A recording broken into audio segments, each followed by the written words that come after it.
کے آخری رکوع میں ذکر کو سب سے پہلے اور سب سے اہم عامل کی حیثیت سے شمار کیا ہے۔ چنانچہ اس کی پہلی آیت جو ہے سورہ آل عمران کے آخری رکوع کی، اس میں تو وہی مضمون جو میں بیان کر چکا وہ آیا ہے، ان فی خلق السماوات والارض واختلاف اللیل والنہار لآیات لأولی الالباب، یقیناً آسمانوں اور زمین کی تخلیق میں اور دن اور رات کے الٹ پھیر میں نشانیاں ہیں ہوش مندوں کے لیے۔ ان کے ذریعے سے انسانی شعور کے اندر وہ معرفت رب اجاگر ہوگی۔ وہ پہلا مرحلہ اب اس نے طے کر لیا، وہ ڈورمنٹ معرفت اب ایکٹیویٹ ہو گئی۔ اب مزید فکر کا مرحلہ ہے جو اگلی آیت میں آیا ہے، الذین یذکرون اللہ قیاما وقعودا وعلی جنوبہم ویتفکرون فی خلق السماوات والارض ربنا ما خلقت ھذا باطلا سبحانک فقنا عذاب النار۔ یعنی تفکر جو ہے، ویتفکرون فی خلق السماوات والارض، وہ تفکر کرتے ہیں، غور و فکر کرتے ہیں آسمان اور زمین کی تخلیق میں، لیکن اس تفکر کے ساتھ لازماً ذکر اور ذکر مدام، ذکر بھی وہ کہ جو مستقل ہو، ہر حالت میں ہو۔ الذین یذکرون اللہ قیاما وقعودا وعلی جنوبہم، وہ لوگ کہ جو اللہ کو یاد رکھتے ہیں، اللہ کا ذکر کرتے ہیں، کھڑے ہوئے بھی، بیٹھے ہوئے بھی، اور اپنے پہلوؤں کے بل یعنی لیٹے ہوئے بھی۔ اب ان تین کے سوا تو کوئی پوزیشن انسان کی نہیں ہے، اسی کا نام ہے دوام ذکر۔ اور اس کے ساتھ اگر وہ تفکر کرتے ہیں تو ان کا فکر اگلی منزل تک پہنچتا ہے۔ تو پہلی شے تھی فکر انسانی کی صحیح رخ پر مزید پیش قدمی اور پیش رفت، اور اس کے لیے لازم ہے ذکر و فکر کا امتزاج۔ دوسری چیز کو لیجئے عمل کی درستی۔ اس عمل کی درستی کے لیے اللہ تعالیٰ کے ساتھ ایک گہرے تعلق کی ضرورت، اس لیے کہ صبر کی بحث میں یہ مضامین شاید آپ کے سامنے آ گئے ہو کہ صبر جہاں مصیبت پر صبر ہوتا ہے، تکلیف پر صبر ہوتا ہے، اللہ کے احکام پر جمنا یہ بھی صبر ہے، نفس کی خواہشات کی باغ کو تھام کر رکھنا، کھینچ کر رکھنا یہ بھی صبر، اور استقامت کسی شے پر قائم رہنا یہ بھی صبر۔ تو عمل صحیح پر استقامت کے لیے وَاصْبِرْ وَمَا صَبْرُكَ إِلَّا بِاللَّهِ، اس صبر کی سب سے اہم جو بنیاد ہے، اس کا جو سب سے بڑا ذریعہ ہے، اس کا جو سب سے بڑا سہارا ہے، وَمَا صَبْرُكَ إِلَّا بِاللَّهِ، اس کے لیے ضرورت ہے ایک گہرے تعلق کی کہ اللہ کے ساتھ ایک ایسا تعلق برقرار رہے جو نہ صرف گہرا ہو بلکہ دائم و قائم، مسلسل۔ ذرا ذہول ہوگا تعلق مع اللہ میں، ذرا کمی آئے گی، شیطان کا وار کاری ہو جائے گا۔ اسی کو حضور نے حدیث میں یوں تعبیر کیا ہے تمثیلاً کہ جو دل اللہ کی یاد سے غافل ہے اس پر، فارسی کا وہ مقولہ بھی ہے کہ خانہ خالی را دیو میں گیرت، گھر خالی رہے تو جنات اس پر دیو جو ہے آ کر قبضہ جما لیتے ہیں۔ تو خانہ قلب جو ہے اگر یاد خدا بندی سے خالی ہو گیا تو شیطان ابلیس لعین اپنی تھوتنی ٹکا دیتا ہے۔ یہ لفظ آتا ہے سور کے منہ کے لیے تھوتنی، جس طرح اس کا نکلا ہوا سا منہ ہوتا ہے آگے، تو یہ لفظ استعمال کیا گیا کہ وہ اپنی تھوتنی انسان کے دل پر جما کر اور پھوکے مارنی شروع کر دیتا ہے۔ تو شیطان کو موقع ہی تب ملتا ہے جب انسان کے تعلق مع اللہ کے اندر کمی، وہ خانہ بالکل خالی ہو گیا ہو یا اتنا ضعیف ہو گیا ہو کہ کل عدم ہو جائے، گویا کہ نہیں۔ تیسری چیز کی طرف آئیے، روحانی ترقی۔ روحانی ترقی کے لیے میں ایک اصطلاح کے سامنے لا رہا ہوں، اس سے مراد کیا ہے؟ روحانی ترقی کے لیے ہماری دینی اصطلاح ہے تقرب الی اللہ، اللہ سے قریب تر ہوتے چلے جانا۔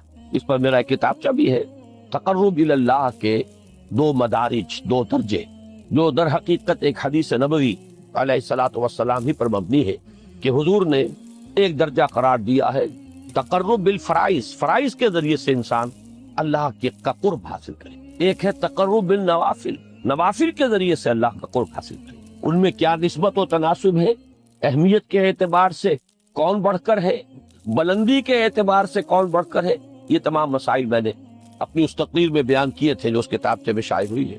اس وقت میں اس کی تفصیل میں نہیں جا رہا، صرف یہ تذکرہ اس لیے کر رہا ہوں کہ جن کو بھی خواہش ہو جائے وہ اس کا مطالعہ کرے۔ ہماری اس وقت کی گفتگو سے وہ کتابچہ اس جگہ پر منسلک ہوگا۔ تو تقرب الی اللہ، یہ تقرب کوئی فزیکل فینومینن نہیں ہے، جسمانی یا مادی مسئلہ نہیں ہے۔ اللہ سے قرب یہ نہیں ہے کہ کوئی کروڑوں میل کا فاصلہ ہے، اب ہمیں کوئی رسی پر چڑھنا ہے اوپر بڑی محنت اور مشقت سے۔ فصل تو ہے ہی نہیں، فاصلہ ہے ہی نہیں، بعد ہے ہی نہیں. نحن اقرب الیہ من حبل الورید، ہم تو انسان سے اس کی شہرگ سے بھی زیادہ قریب ہیں.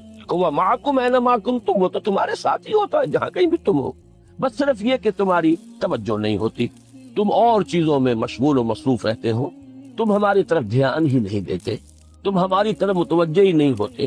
ہم تو مائل بے کرم ہے، کوئی سائل ہی نہیں، راہ دکھلائیں کسے رہنم منزل ہی نہیں. انسان جب متوجہ ہو جاتا ہے اور بڑھتا ہے، آگے پیش قدمی کرتا ہے روحانی اعتبار سے، تو یہ ہے در حقیقت تقرب اللہ، اور اسی کو ہم کہیں گے روحانی ترقی. اب ان تین چیزوں کو اگر آپ نے ذہن میں جما لیا، پھر میری بات کی ترتیب اس کو ذہن میں قائم کیجئے. ہم چلے کہاں سے؟ کہ دین کے ساتھ اصل مناسبت فلسفے کی نہیں، حکمت کی. نمبر 2، حکمت قرآنی کا پہلا اور اہم ترین اور بنیادی مسئلہ معرفت رب کا حصول ہے.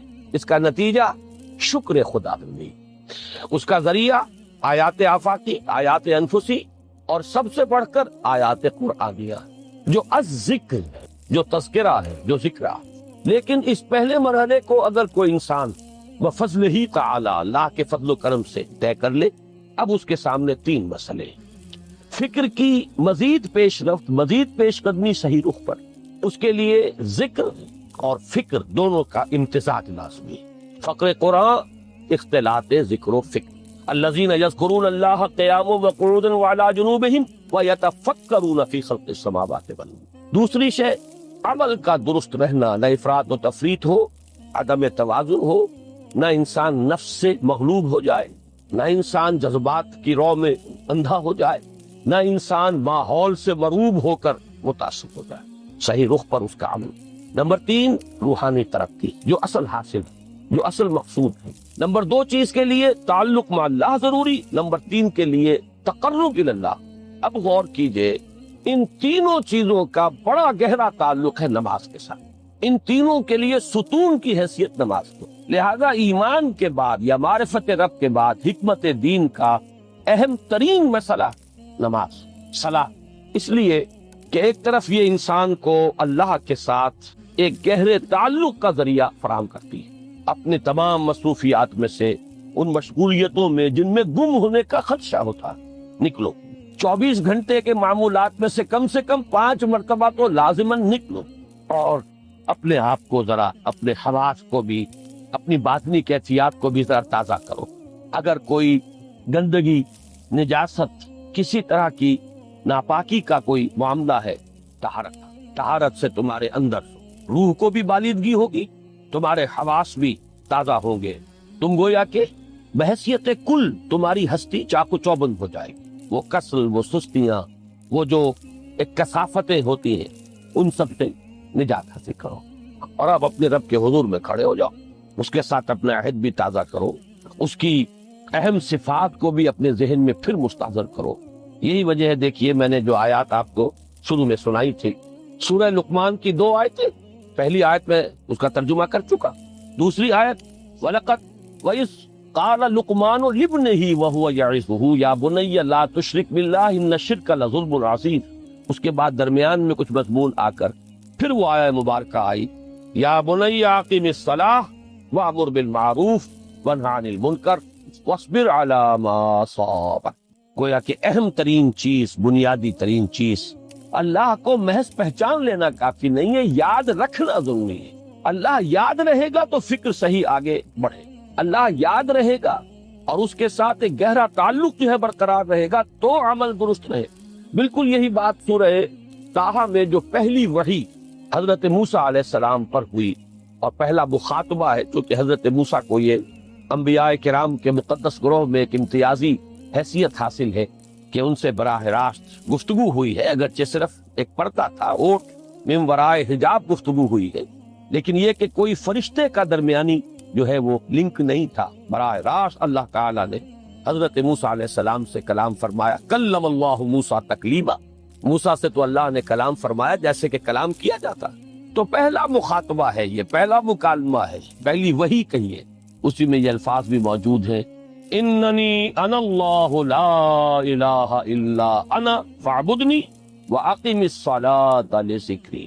یہ گویا کہ حکمت قرآنی کا ایک بہت بڑا خزانہ ہے یہ آیت مبارکہ، کہ خود حضرت موسیٰ علیہ السلام کو جو ہدایت دی جا رہی ہے، میں ہوں، میں اللہ، اننی انا اللہ لا الہ الا انا، میرے سوا کوئی معبود نہیں، فاعبدنی، بس میری بندگی، میری عبادت، میری پرستش، میری محبت، اس کو اختیار کرو۔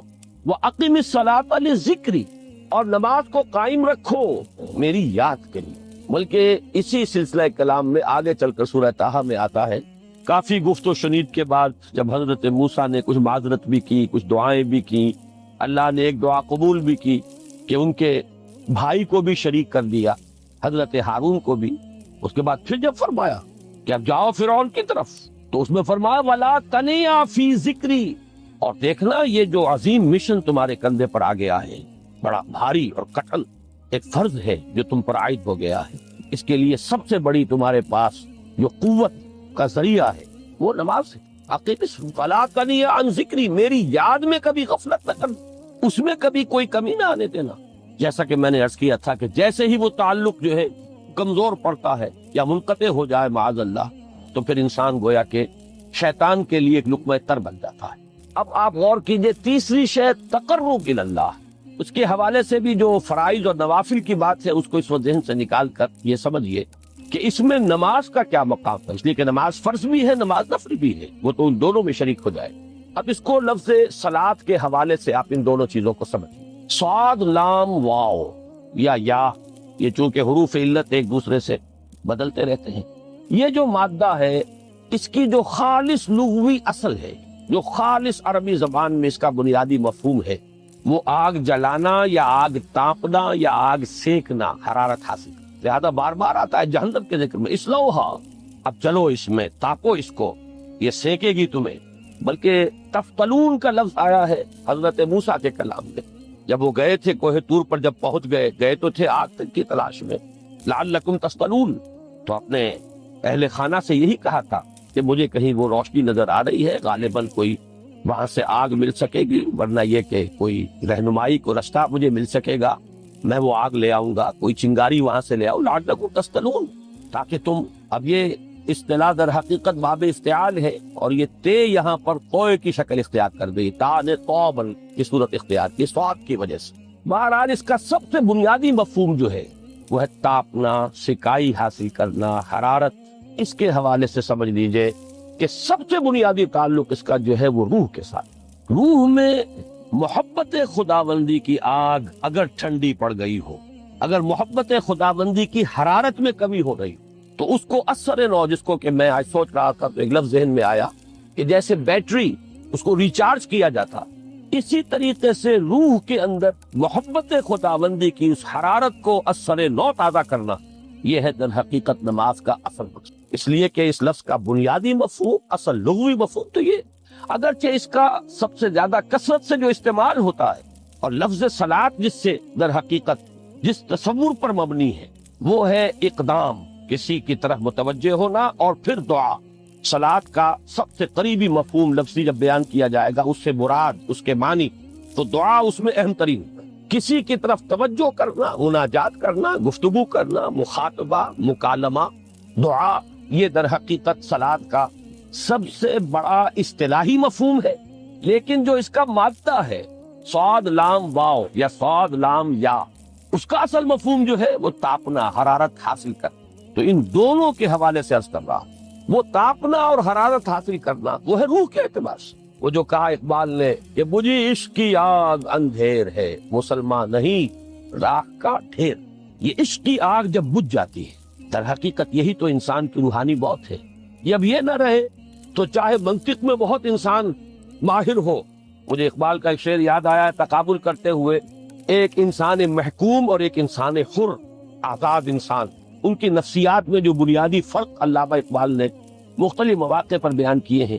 محکوم ہے بیگانہ اخلاص و مروت، ہر چند کے منطق کی دلیلوں میں ہے چالاک، تو منطق کی دلیلوں میں انسان چالاک ہو جائے اور وہ لغت ہائے حجازی کا وہ ایک خزانہ بن جائے، اسے تمام الفاظ کے معنی یاد ہو، وہ بڑے مسائل فقہ کے اسے ازبر ہو، جزیات، بے انتہا جزیات جو ہے وہ مستحضر ہو، فلسفے کے بڑے بڑے مسئلے اس نے حل کر لیے ہوں، لیکن اگر روح میں وہ اللہ کی محبت کی آگ نہیں ہے، وہ تپش نہیں، مجھے عشق کی آگ اندھیر ہے مسلمان نہیں راکھ گاہ ہے۔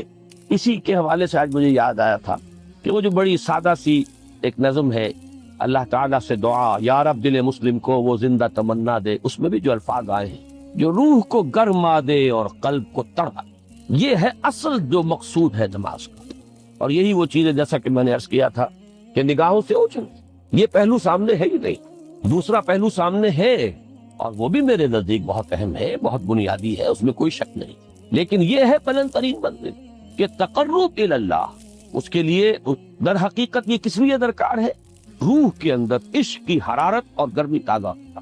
بسا اوقات یہ اندر دب جاتی ہے، جیسے انگارہ ہوتا ہے آگ کا، اس کے اوپر خاک اور راکھ آ جاتی ہے، اندر کچھ ہوتی ہے، آگ دبی ہوئی سمجھ، آگ بجھی ہوئی نہ جان، اس دبی ہوئی آگ کو پھر ایک شعلہ بنانا، پھر اس کے اندر ایک حیات تازہ پیدا کرنا، یہ ہے نماز کا اہم ترین اور بلند ترین مقصد۔ لیکن اس کے ساتھ ہی اس نماز میں ذکر ہونا، اس کا یہ ذکر ہے، اور ذکر کی جب میں فہرست بیان کیا کرتا ہوں بہت سے حضرات کے سامنے ہوگا کہ ذکر کا در حقیقت مفہوم ہے استحضار اللہ فی القلب۔ ہمارے ہاں غلطی سے جو ذرائع ذکر ہے انہیں ذکر قرار دے دیا گیا ہے۔ نماز ذکر نہیں ہے، نماز ذکر کا ذریعہ ہے۔ اقیم الصلاۃ لذکری، نماز قائم کرو میرے ذکر کے لیے۔ یہ اللہ اللہ کہنا یا ادعیائے معصورہ جو حضور صلی اللہ علیہ وسلم کی مسنون دعائیں ہیں، انہیں اپنے تمام معمولات دنیاوی کے ساتھ ساتھ ان دعاؤں کو بھی انسان پڑھتا رہے، اللہ سے دعا کرتا رہے، یہ تمام ذرائع ذکر ہیں۔ سبحان اللہ الحمدللہ الحمدللہ، اس کا آپ ورد کیجئے، یہ بھی ذریعہ ذکر ہے۔ حقیقت میں ذکر ہے استحضار اللہ فی القلب، اللہ کو دل میں لے آنا، اللہ کو دل میں حاضر کر لینا، اصل میں تو ترجمہ ہوگا، لیکن حاضر جاننا، یہ کیفیت جو ہے انسان کو حاصل ہو جائے۔ اب اس کے حوالے سے ذرا بات سمجھیے کہ ایک تو میں عرض کر چکا ہوں مجسم ذکر تو قرآن ہے، لہذا ذکر کی فہرست جب آپ کریں گے ذرائع ذکر تو ان میں سب سے پہلے قرآن ہے، اس لیے کہ وہ ہماری حکمت کے پہلے مسئلے کو حل کر رہا ہے، بنیادی مسئلہ، اہم ترین مسئلہ۔ دوسرے نمبر پر ذکر جو ہے، اب اس کے لیے کچھ اصطلاحات جو میرے مختلف دروس میں شاید آپ کے سامنے بعد میں آئیں یا پہلی آ چکی ہو، ان کے حوالے سے میری بات سمجھیے۔ ایک ذکر غیابی ہے، تھرڈ پرسن میں، صیغہ غائب میں اللہ کی یاد کرنا، اللہ اکبر اللہ اکبر اللہ اکبر۔ ابھی اللہ اکبر جو ہے یہ جملہ ہے اسمیہ خبریہ ہے، ایک حقیقت کی تکرار آپ کر رہے ہیں، اللہ سب سے بڑا ہے، اللہ سب سے بڑا ہے، سبحان اللہ سبحان اللہ سبحان اللہ۔ یہ در حقیقت ذکر غیابی ہے کہ آپ اس میں مخاطب نہیں ہے اللہ سے، ایک ذکر خطابی کہیں یا ذکر حضوری کہیں، جس میں مکالمہ ہوتا، جس میں گفتگو ہوتی۔ تو نماز در حقیقت ذکر حضوری اور ذکر خطابی کی بلند ترین شکل۔ اس لیے میں نے عرض کیا تھا کہ نماز کے لفظ یا صلاۃ کے لفظ، یہ اصطلاحی معنی جو اکثر و بیشتر کیے جاتے ہیں وہ ہے دعا، اور دعا میں ہوتا کیا ہے؟ مکالمہ ہے، مخاطب، اے اللہ، اے میرے رب، اے پروردگار۔